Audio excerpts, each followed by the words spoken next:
Sir మీ దగ్గర hybrid BT పత్తి విత్తనాలు ఉన్నాయని తెలిసి వచ్చాను సార్.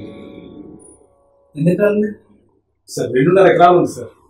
కుదరదయ్యా, మినిమం 4 ఎకరాలు, మ్యాక్సిమం 8 ఎకరాలు ఉంటే ఇస్తాను.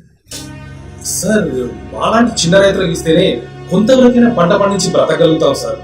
లేదయ్యా, నేను చెప్పినా కదా, అంతవరకు గవర్నమెంట్నే ఇస్తాను, లేదంటే పెట్టచ్చు. అదేంటి సార్ అలా అని గవర్నమెంట్ చెప్పిందా? ఇందులో గవర్నమెంట్ కనుక ఏం చేస్తున్నావు, ఇది నా సొంత వ్యాపారం, గవర్నమెంట్ ప్రమేయం లేదు.